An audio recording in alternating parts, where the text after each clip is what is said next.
Добар ден, почитувани. Го следите магазинот за родителство 0+ месеци.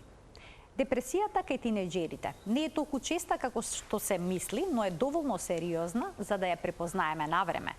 Најважно е да се направи разлика меѓу состојби и однесувања што имаат слични симптоми, а се типични за овој животен период.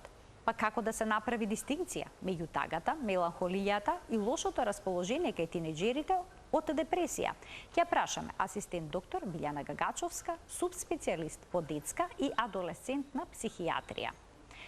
Ниту едно дете не сме да биде лишено од настава затоа што се лекува, вели Марија Вук, председателка на Здруженијето САНО, кој им помага на децата болни од карцином и нивните родители. Од оваа учебна година, децата што се лекуваат на оделот на хематоонкологија за прв пат ќе можат да следат настава. За сето ова, подолу во емисијата. Останете на Телма.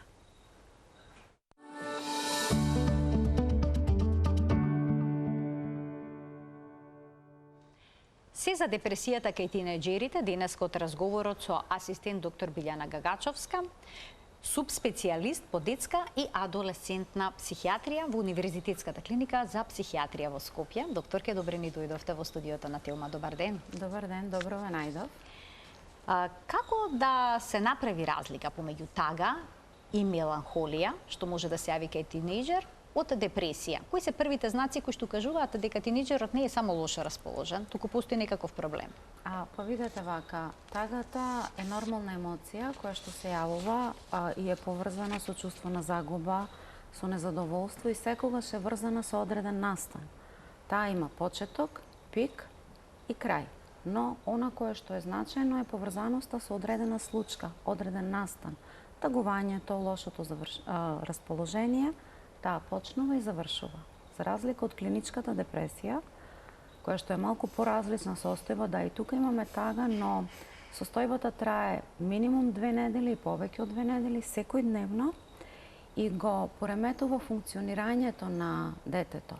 Што значи тоа? Значи, детето кога имаме клиничка депресија, самата депресија го заглавува во процесот на емоцијата и тоа не може да ја помине и да ја заврши таа емоција. Се засегаат многу домени: социјалното функционирање, училишното функционирање, семејното функционирање и тука настануваат всушност тие проблеми. Расположението е намалено и тоа трае, скоро е секојдневно, и имаме и нарушување на развојот, самиот адолесцентен развој на детето, каде што се таргетира и себевреднувањето. Детето веќе не се вреднува себе си. Во глобала, тагата има почеток и крај, а клиничката депресија, која што трае повеќе од 2 седмици секојдневно, го нарушува функционирањето на детето. А дали депресијата кај младите во тинејџерските години се разликува од депресијата кај возрастните? Да, бидејќи и самата фаза и самите тинејџери се разликуваат од возрастните и начинот на кој што живеат, ги доживуваат емоциите е поразличен. Додека кај возрастните, како што ни е познато, многу почесто е повлекувањето, тагата, плачењето. Депресијата кај тинејџерите има многу форми и многу лица кои што многу потешко се препознаваат. Едно дете кое што е луто, едно дете кое што станува агресивно, едно дете кое што станува конфликтуозно од никаде, значи наеднаш почнуваат тие промени, почнува да се расправа. Раздразливо да биде. Да биде раздразливо. Секогаш треба да се запрашаме што е она што толку го боли за да мора по таков начин да реагира. Децата се повлекуваат, престануваат да... Секогаш кога имаме промена во начинот на претходното функционирање, најчесто тоа може да биде повлекување, може да биде поминување повеќе време на телефон или на компјутер, може да биде затварање во соба, социјална изолација, одбивање комуникација, промени во успехот во училишната средина. Знаете, детето е присутно, но отсутно. Тоа е таму, но со неговата состојба на емоцијата и на умот не е таму. Го има, но го нема. Една бледа слика станува. Сите тие аспекти укажуваат дека нешто се случува кое што е доста значајно и кое што укажува на психолошко страдање. Дел од тоа што го наброевте, дел од однесувањето на тинејџерите. Затоа нагласувам кога постои промена. Еден тинејџер, значи развојната фаза на тинејџерите е очекувано да има бунтовност. Очекувано е да се појави недоразбирање и несогласица со родителите. Но она кое што важно, кој е интензитетот. Очекувано е да има променливо расположение. Знаете, во фазата на тинеџерски години, на адолесцентни години, се случуваат и хормонални промени и ред други промени кои што се склоп и одлика на адолесценцијата. Но кога тие промени стануваат многу поизразени, многу поголеми, кога се појавуваат најчесто изненадно, кога не биле претходно присутни, тогаш веќе треба да се замислиме што се случува. Многу често тинеџерите се расправаат со сопствените родители. Но ако тоа стане многу почесто, ако веќе имаме, народски кажано, удирање на врати, превраќање со зборување на повисок тон, една лутина која што се чувствува, тогаш она треба првиот аларм да се вклучи. Да, но по друга страна возрастните родителите на такво однесување веднаш реагираат со кое што е во човечката природа, со контра однесување кое што вклучува забрани, казни, викотници, тука се повторува оној круг на викање, карање и се продлабочување, бидејќи, да бидеме искрени, ние викаме, повишуваме тон, кога сме немокни, кога не можеме да се справиме со ситуацијата. Така се случува и во односот помеѓу родителите и адолесцентите. Значи доаѓа до нарушување на семејните односи. Да, она што е многу важно, страда семејниот однос, односот во училиште, кај депресијата, социјалниот однос со врсниците, значи почнува изолацијата, чувството на неприпаѓање, чувството на неразбраност, чувството на отфрленост. И тука во овој период многу често доаѓа до групирање на одредени групи тинеџери кои што имаат потреба. Во основата на депресијата секогаш стои она потребата за љубов, прифаќање таков каков што е тинеџерот и сакање. Кога зборувам за љубов, не мислам на романтична љубов, мислам на она базична потреба за сигурност, за чувство на припадност и сигурност, кој што се добива во семејството. И кога тоа е нарушено, адолесцентот е очекувано да бара некаква припадност и затоа се формираат и тие одредени групи и најчесто многу се посклони депресивните адолесценти кон одредено девијантно и деликвентно однесување. А што е со самоповредувањето? Може ли да дојде до нешто такво? Или пак до суицидални мисли? Најчесто. Присутни ли се? Да. Се зависи од тежината. Вака да разграничиме дека не секоја депресија завршува и прво се појавува самоповредување и завршува со суицидални мисли. Се зависи од интензитетот на депресијата и од тежината на депресијата. Самоповредувањето е еден од најчестите симптоми, физичка изјава на внатрешната емоција која што ја чувствувам. Односно, во овој случај ме боли телото, ќе ме боли телото за да не ме боли душата. Секој самоповредување треба сериозно да се разбере, да се прифати и да се побара помош за тоа, бидејќи има причина, тоа еден вид на апел, бидејќи болките на душата, раните на душата не се гледаат, но раните по телото се гледаат. И во одреден момент тоа станува повик за помош. Тинеџерот не знае како да искомуницира. Од една страна се релаксира, ја намалува внатрешната напнатост, анксиозност и болка која што ја носи преку физичката повреда која што ја си ја ствара, а од друга страна е види, ми треба помош. Кога состојбата е потешка, се појавуваат и тие суицидални мисли и тука морам да нагласам моментот кога еден тинеџер кажува не ми се живее повеќе, не си го сакам животот, е сериозно нешто за кое што апсолутно веднаш и ургентно и итно треба да се побара помош. Бидејќи она кое што е, да кажам, најстрашното и најопасното во оваа ситуација во нашата работа е суицидот, кое што е нешто кое што е најтешката форма на депресивноста. Докторке, зошто се јавува депресивност кај тинеџерите? Познато ли е, генетиката ли е во прашање? Самиот пубертет, хормоналните, бури ли се? Сето тоа социјалните односи со пријателите? Постои ли одговор? Што е склоп на причината? повеќе фактори, мултифакторна. Значи не може да кажеме само ова или само она. секако постои генетска предиспозиција, која што е многу важна. Значи, во едно семејство, доколку постои депресија, како и кај другите болести, ако постои крвен притисок, висок крвен притисок, ако постои висок шекер, дијабет, ние очекуваме дека би можело да се развие. Значи, генетиката игра доста голема улога. Меѓутоа, тука се и семејните фактори, развојот во семејството. Што се случува во семејството, каква е семејната динамика, како систем семејството, како функционира. Дали имаме функционално, дали имаме дисфункционално семејство. Дали имаме одредени разводи, проблеми, кавги, викотници, физички злоупотреби и ред други работи кои што се случуваат во семејниот систем. Потоа го имаме социјалниот момент. Дали детето се чувствува прифатено, дали е жртва на булинг, дали е отфрлено. Ако земеме дека имаме потреба, секој човек има потреба, на адолесцентите најповеќе таа потреба за прифаќање, а имаме момент на отфрлање од социјалната средина, дополнително придонесува. Плюс ги имате медиумите, ги имате виртуелниот живот кој што тинеџерите го живеат и таа реалност каде што се е поинако. Споредбата која што ја прават. Тука имаме дополнително и училишната средина која што се случува. Значи, во училиштето дали од детето се има преголеми очекувања, каков е односот на наставниците, на професорите, каква е прифатеноста во самата, не само социјално во приватноста во друштвото, во училишната средина како е прифатено детето. И кога ќе земите, се е тоа склоп на многу фактори кои што придонесуваат за појавата на депресијата кај децата, исто како што се појавува депресијата и кај возрастните луѓе. Значи, стресот игра голема улога. Да.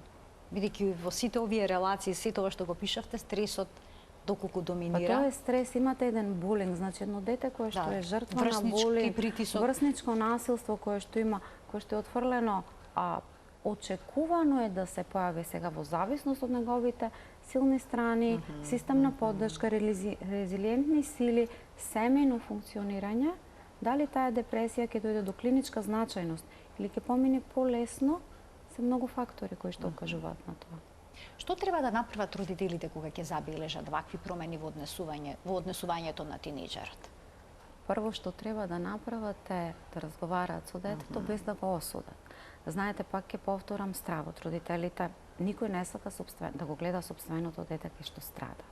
И тука се појавува оној страв кој што понекогаш кога сме во страв се замрзнуваме и реагираме од позиција на страв со викање, со напад или со ајде бе ќе ти помине, минимализирање на болката која што ја чувствува еден тинеџер.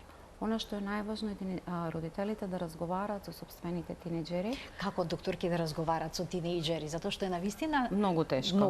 Многу тешко. Првото нешто, имате тинеџер кој што ви вика, ви удира, најчесто се лути тинеџерите, лути се на светот. Лути се не се, јас сакам да објаснам таа агресија која што ја гледаме. Знаете, агресијата е најчесто апел за помош. Кога имаме едно дете кое што станува, значи не зборувам за други патологии каде што агресијата е основа, значи зборуваме за дете кое што станува агресивно, кое што станува луто, кое што станува конфликтуозно. Најчесто тоа е пораката која што ја носи е видиме, слушниме, гушниме. Тоа е кората на едно дрво. Внатре имаме едно меко срце кое што толку страда и се обвило со една кора за да ги турни другите, бидејќи така има контролата. И тука треба да го најдеме начинот да ја пробиеме таа бариера, тој ѕид кој што го поставува тинеџерот кон возрастниот. Значи, прашањето е што толку те боли за да разговараш со мене вака. Бидејќи доаѓа од позиција на болка, не од позиција на моќ. Но лутината на тинеџерот му дава чувство на контрола, чувство на борба, дека нешто прави. Бидејќи е многу полесно да бидеш лут, отколку да бидеш тажен. Чувството на тажен става во подредена позиција, во наведната позиција, во позиција на страдање, во позиција на немоќ, која што не е воопшто пријатна позиција. И она кое што е, наше па човечко како возрастни, кога некој те напаѓа, лутината најчесто ја доживуваме како напад и агресијата, да одговориш со одбрана. Не, стоп, ние сме возрастните. Те разбирам, те слушам. Знам дека страдаш.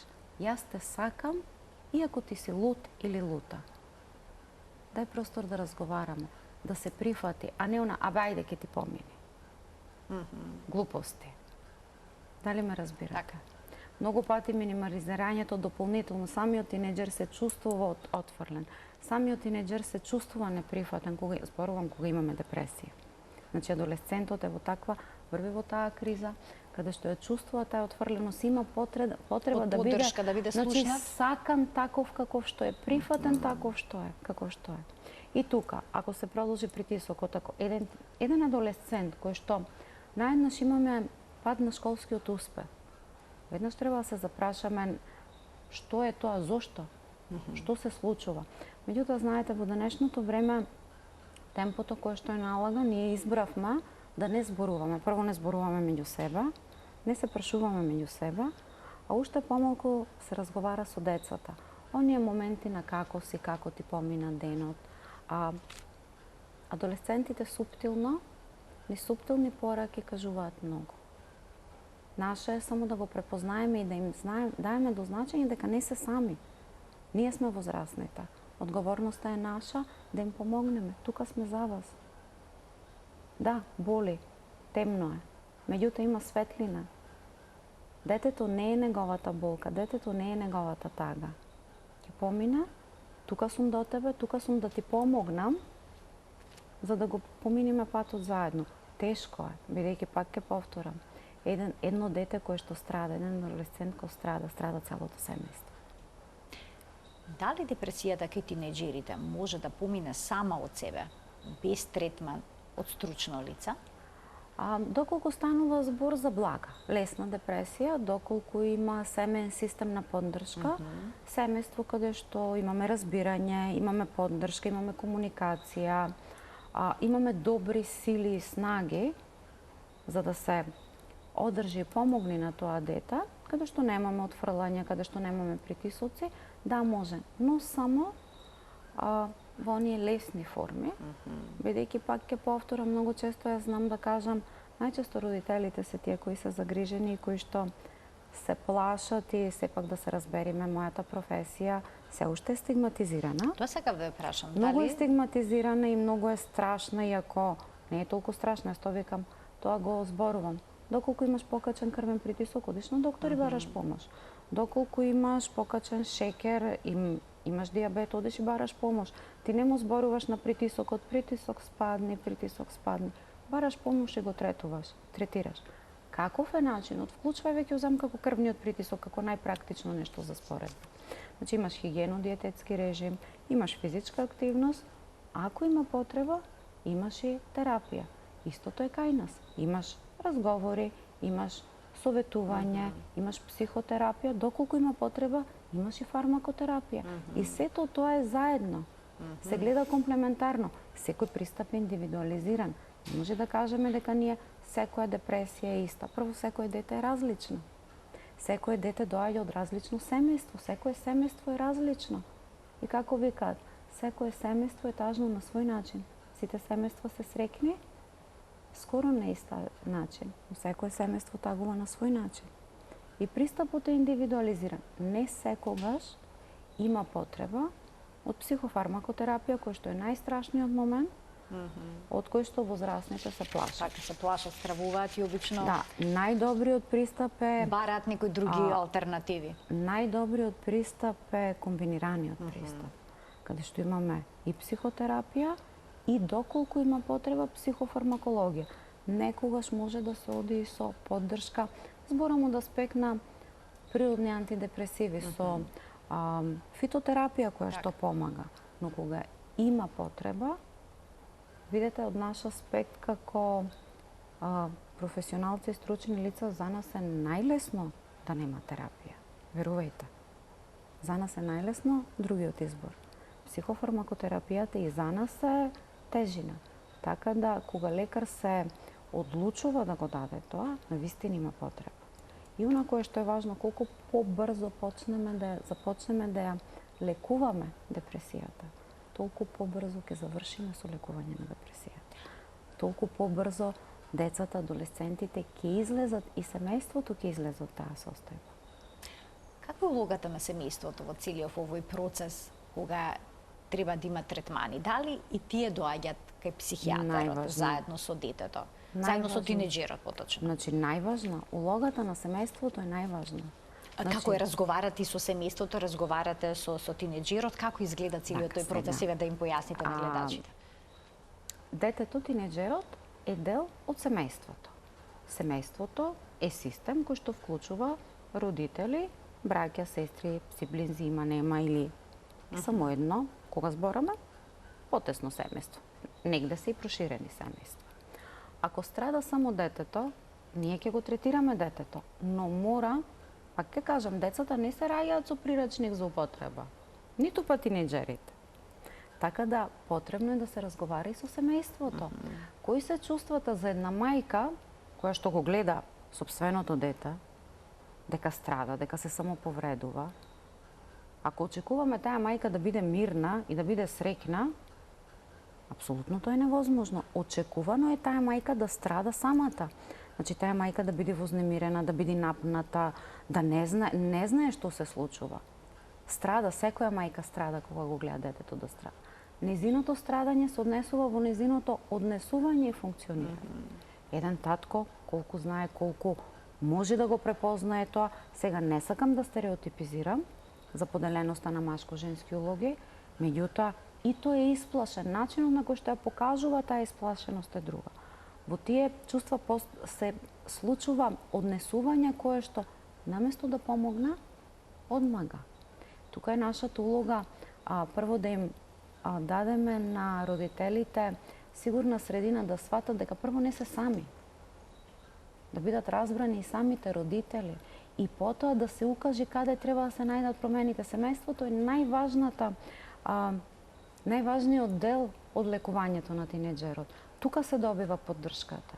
Ти ако имаш едно дете кое што е растено во семејство со условена љубов, ќе те сакам ако си успешен. Зборам хипотетски, тоа не се кажува така. Меѓутоа, дете кое што е наградувано, кое што е наградувано, кое што добива внимание само ако има добри оценки, само ако се однесува добро. Идете во ситуација каде што еден тинеџер таков развива депресија, јас не сум доволно добар, јас ја губам љубовта, јас нема да бидам сакан, јас нема да бидам прифатен и вие одите сега, бе што ти е тебе, ајде, учи, глупости зборуваш, какво таа жен? Разочарува. Неговото чувство е дека ги разочара собствените родители, да бидеме искрени, примарните објекти кои што ние ја даваме и ни е важна нивното одобрување, прифаќање со родителите. И тука е многу важно да се разговара и да се даде целокупната поддршка, бидејќи семејството како целина е многу важно за да помогне во третманот, лекувањето на тинеџерот. Може ли депресивната состојба да се провлекува потоа низ животот на овој тинеџер во адултната возраст?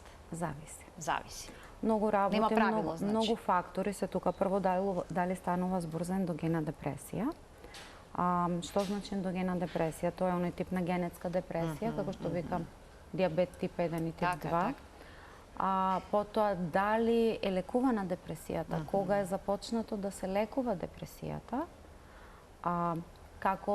Каков е, многу фактори се, какво е системот семенна поддршка, училиштето, социјалната средина и сето тоа ја одредува прогнозата. Меѓутоа, во многу чести случаеви и најчесто децата, тинеџерите излегуваат од ова, кога се бара помош, кога е комплементарен пристап, кога се завршува од лекувањето, се некогаш ќе заврши. Тоа не е.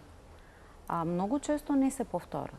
Значи може да се надмине, да биде една епизода во животот и да не се повтори. Се учат, тука е многу важна психотерапијата и која што е многу важно да се работи комбинирано, бидејќи со психотерапијата се учат и алатки за справување и реструктурирање на мисловниот процес, како да не се стигне повторно до такви дисторзирани, негативни мисли кои што го влошуваат расположението. И моето последно прашање во денешната емисија е дали депресијата во детството е нешто што е ново, односно дали е тоа модерна болест, или пак ја имало и порано? Видете, депресијата, како и сите болести, постоела од секогаш. Факт е дека ние стануваме посвесни. Порано немало психијатри, меѓутоа имало главен во заедницата, имало тука биле многу религиозните лица биле присутни, имале таа улога на поддршка, семејствата биле големи, не се зборувало толку. Сега се научивме да ја препознаваме од една страна, да зборуваме за неа, да бараме помош, а од друга страна и самото темпо на живот е променето, кое што дополнително носи зголемување на факторите кои што влијаат на појавата. Така да не е нова болест, постоела од секогаш, но ние повеќе ја препознаваме, но имаме и повеќе фактори кои што допринесуваат за нејзина појава. Ви благодарам многу што бевте гостинка во магазинот за родителство 0+ месеци и што ставивте апостроф на оваа состојба која што се јавува во тинеџерството. Ви благодарам и вас што решивте да зборуваме за ова и да им покажеме дека не се сами и дека сите возрастните ние сме тука за тинеџерите кога им требаме. Така. Ви благодарам уште еднаш. Почитувани, останете со нас, ние продолжуваме понатаму. Децата кои што се на подолго онколошко лекување на клиниката за хематоонкологија, на Универзитетската клиника за педиатрија, ќе можат да следат настава.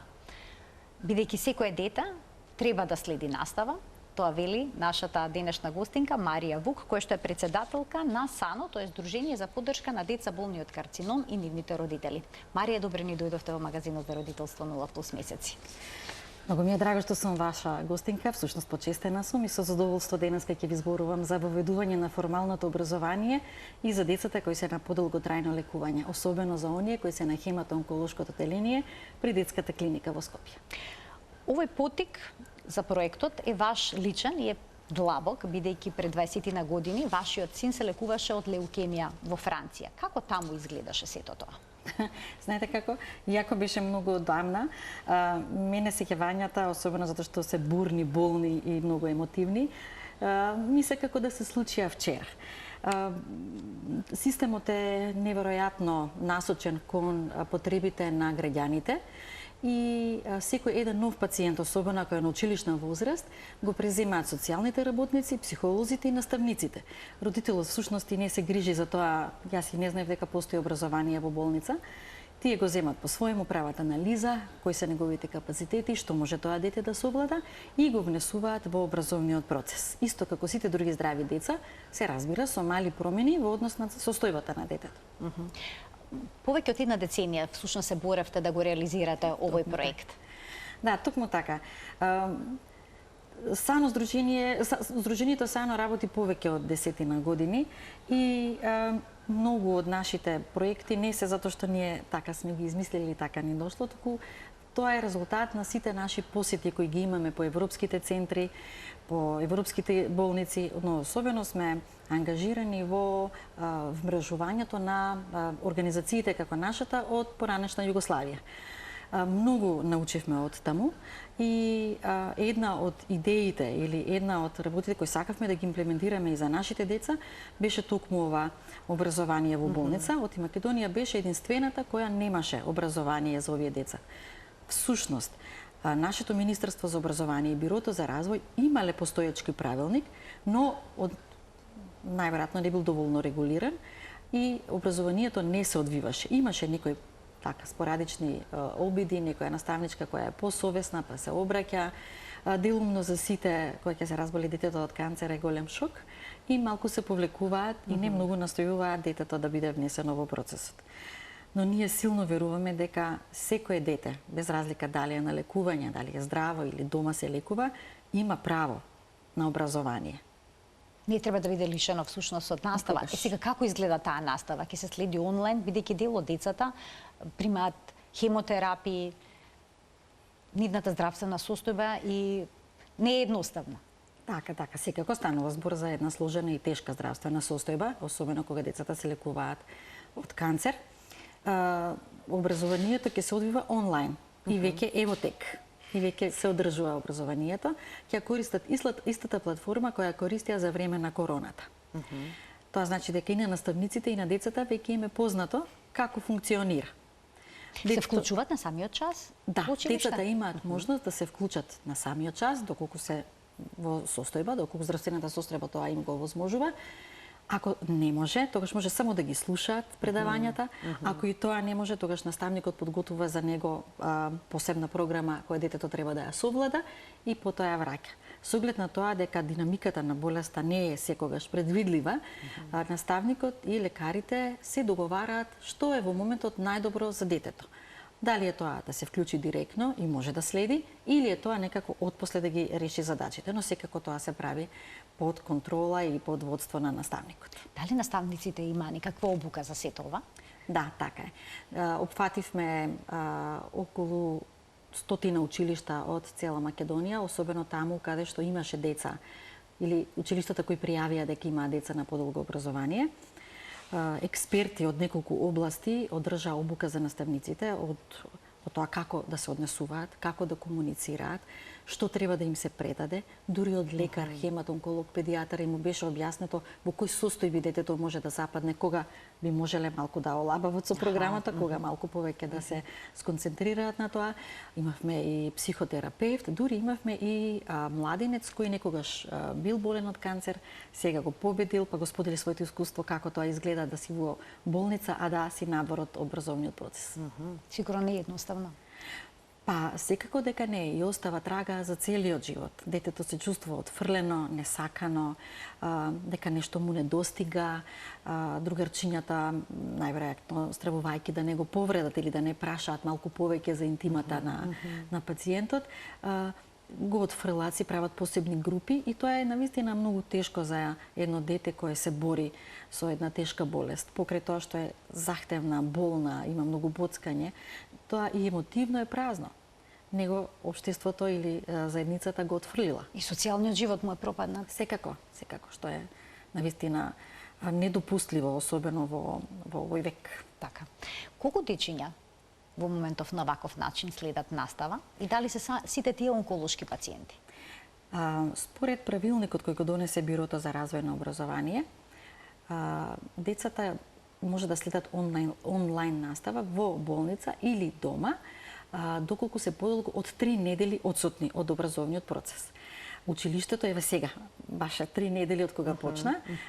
Мислам дека утре заутре ќе ги имаме точните бројки колку во моментов следат, но на хематоонколошкото деление сега имаме 3 дечиња кои следат интензивна настава и очекуваме да се вклучат околу 10. Имате ли некаква повратна информација како тие се чувствуваат бидејќи се вклучија во наставата? Што тоа значи за нив? Пред да го иницираме ова воведување на формално образование, зад кое стои Министерството за образование и мислам дека една голема енергија и емпатија за целиот тим на кабинетот на министерката. Сакам да ви кажам дека претходно децата ги прашавме дали сакате да одите на училиште, што тоа за вас ќе значи. Ама ги прашавме децата кои лежат во болница. И направивме една анкета од многу прашања.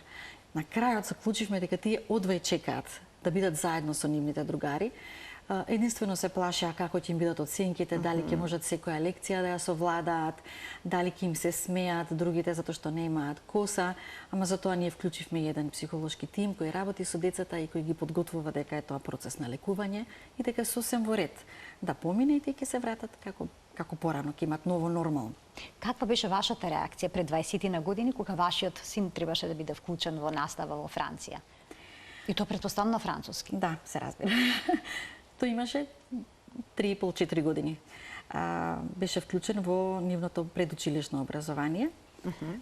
За мене како родител тоа беше шанса. Тоа беше момент кога јас се понадевав дека ќе оздрави и дека ќе биде како сите други деца. Со неизмерна среќа го испративме на првиот час, а со уште поголема среќа дочекавме да заврши целиот процес и на образование и на лекување. Многу ми е драго што работеа врвни експерти како и од областа на медицината, така и од областа на образованието. Тогаш тие прв пат кај него забележаа кои се неговите силни страни, неговите дарби. Така е. Иако беше на болничко лекување. Така е. И тогаш тие заклучија дека тој е одличен во логика, во математика, во зборување јазици, дека има одлична комуникација и дека е навистина со еден цврст карактер. До ден денес е така. Тео е сега студент, живее и студира во Франција. Тој Франција се нарекува својата нова дома така се чувствуваше, таму се излекува, најверојатно таа втора шанса за живот сега си ја продолжува таму. И студира компјутерски науки. Колку време траеше лекувањето во Франција? Ние останавме подолго од вообичаеното лекување, затоа што на секоја терапија тој јавуваше несакани последици и останавме некаде околу 2-2,5 години.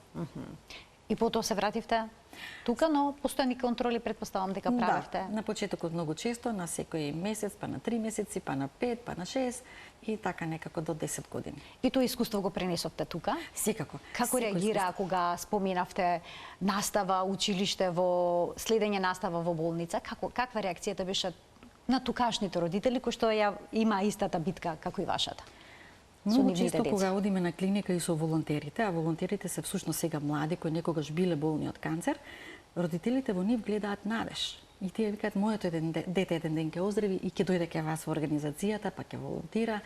И кога го презентиравме проектот за образованието, добивме силна поддршка, особено затоа што тоа кај нив побуди надеж. Побуди можност дека тие деца еден ден на вистина ќе застанат на нозе, ќе го завршат училиштето, ќе дојдат во САНО, ќе волонтираат, па еден ден тие ќе објаснуваат зошто е важно образованието во болница. Колку млади волонтери имате во САНО кои што победиле болеста и сега се вклучени во оваа невладина организација за да им помогнат на останатите кои што поминуваат низ слична приказна живот? Па имаме постојани околу 5-6 во моментов, но нивната бројка се менува затоа што тие растат, имаат нови предизвици во животот. Пред една недела имавме свадба, значи едната волонтерка не се омажи, едната ја веќе ја чекаме, другите тргнаа да студираат по светот и сега имаме постојано нови и нови млади кои се заинтересирани да дојдат на местото на постарите. Само ќе го земат искуството и продолжуваат. САНО организираше бројни акции, еве јас тука издвоив некои. Донирање коса. Тоа беше за перики. Така е. Наменети само за децата кои што се лекуваат. Така, тоа беше акција инициирана на една од волонтерките во САНО. Акцијата беше неверојатно успешна, но згасна после една година од причина што децата сега веќе не се заинтересирани за перика, а беа заинтересирани само девојчињата некаде на возраст околу 11, 12, 13 години. Тогаш периодот на пубертетот. Така е. И тогаш тоа паѓање на коса за нив беше дополнителен стрес. Но поради хемотерапијата кожата на нивната глава е многу нежна и секоја перика не можеше да ја поднесат, да ја носат. И ние се откажавме од таа акција, затоа што не ни одеше како што очекувавме. Децата не можеа да ги поднесат периките на нивните глави. Но до ден денеска имаме заинтересирани, до ден денеска се јавуваат. Успеавме да направиме 2 перики, успеавме да ги донираме 2 перики. Девојчињата беа неверојатно стрекни во моментот, но како проект мислам дека ќе пречекаме за понатаму. Допревте до срцата на широката јавност, се поуткрени свесност. Исто така тука е проектот Родителска куќа, место каде што родителите кои што имаат дечиња кои што се болни, се лекуваат на хематонкологија, може да престојуваат таму. Така е. Родителската куќа ја отворивме пред 7 години. Се наоѓа во рамките на клиничкиот центар, многу близко до педиатрија. Тоа е куќа во која може да престојуваат родители чии деца се лекуваат на хематонколошкото оделение, а не се од Скопје. Има 4 апартмани, престојот има комплетно бесплатен, обезбедени се сите услови за достоинствен престој. Понекогаш имаме и деца во куќата, особено оние дечиња кои се упатуваат на зрачни терапии и треба да се 21 ден минимум на секојдневна терапија, а не се од Скопје, за да го скратат патувањето, да го избегнат тоа малтретирање, патување.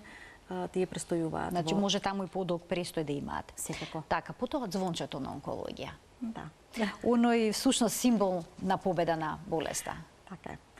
Многу ни е драго поради тоа звонче, а бевме поттикнати од една многу убава приказна. Во 80-тите години во Америка една жена војник во морнарицата се разболела од леукемија. И незините колеги не знаеле, ја победила болеста. И незините колеги не знаеле како да го обележат моментот и на оваа незина победа, но и за да се сеќава на нив и да се сеќава на морнарицата, ставиле звонче во ходникот на болницата. И со незиното излегување, кога ја победила болницата, толку силно удирала, што сакала да каже, знаете како јас победив, нека слушнат сите, и моите војници и целата јавност. И таа нивна иницијатива ја преземаа многу центри каде што се лекуваат децата. Успеавме преку донација да најдеме и ние токму такво звонче.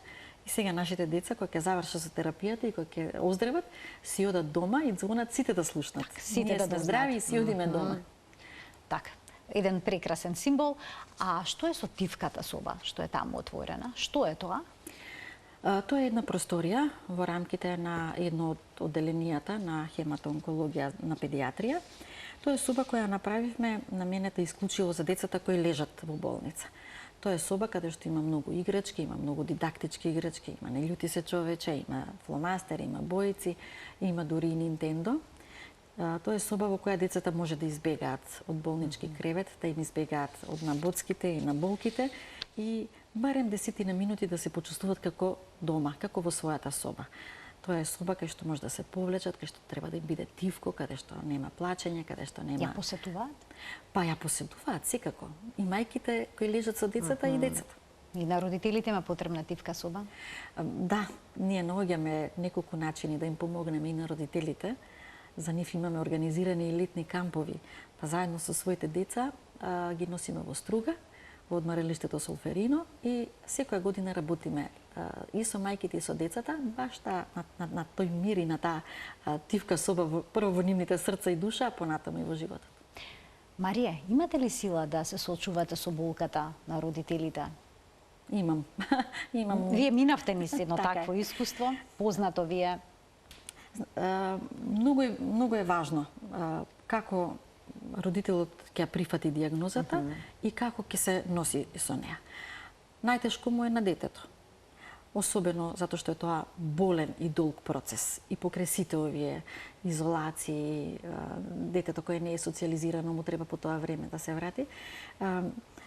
Но верувате, јас никогаш не се наљутив ниту на болеста, ниту на состојбата која не снајде како семејство.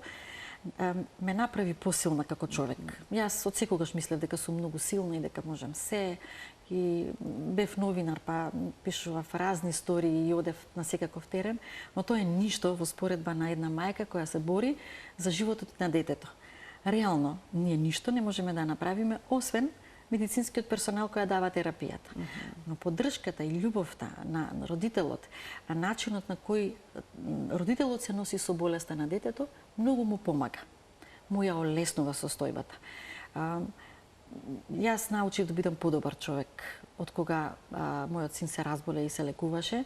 Во тие моменти сватив дека апсолутно ништо не е важно. Само да сме здрави и да сме сите заедно. Така е. Најголема желба на секој родител е здраво дете. Токму така. Здравието на детето. Така. Да се навратиме сосема на крајот од денешното интервју, нови проект за кој што зборувавме, образование за секој дете кое што се лекува подолго време. За сега таков тип на настава може да следат учениците во основните училишта. Така Што е е. со некои што се поголеми?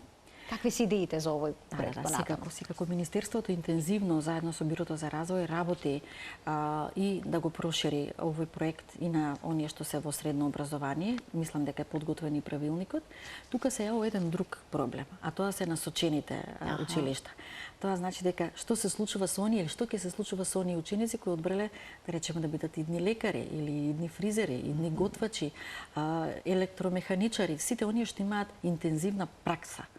Не е само теорија. Теоријата е лесно. Исто така ќе се вклучат онлайн, ќе ги следат сите предмети, но што се случува со она што треба да има пракса. Според моите последни информации, знам дека интензивно се подготвува и решение и за ова. Така да се радувам дека здрави од идниот септември ќе објавиме дека и средношколците ќе имаат можност. Сите се тие деца. Така е. Марија, ви благодарам многу за вашето гостување во денешниот магазин за родителство 0+ месеци и за овој проект кој што успешно го туркате напред и очекувам една уште поуспешна реализација. Многу ти благодарам на поканата и воедно сакав да искористам да ги поздравам сите наставници кои работат со децата во болница. Сакав да кажам дека тие се шампиони и дека не се само обични наставници, дека тоа не се луѓе кои одбрале професија, туку повик. Апсолутно. Затоа им благодарам во оваа прилика. Марија, постои некаков регистар колку деца има кај нас, некакви податоци, колку деца се лекуваат? од онколошки болести и на колку деца всушност им е потребна настава? Годишно имаме околу 40 на нови случаи на деца од разни типови на карцином. Најчести се хематолошките канцери, значи леукеми и лимфоми, но во пораст се и солидните тумори, тоа значи многу често саркоми во последно време имаат и некаков тумор на мозок дополнително. Во однос на светските статистики имате некакви податоци? Секако станува збор за глобален пораст. Како во светот, така Да не се издвојуваме ништо повеќе во однос на бројот, но има зголемен број.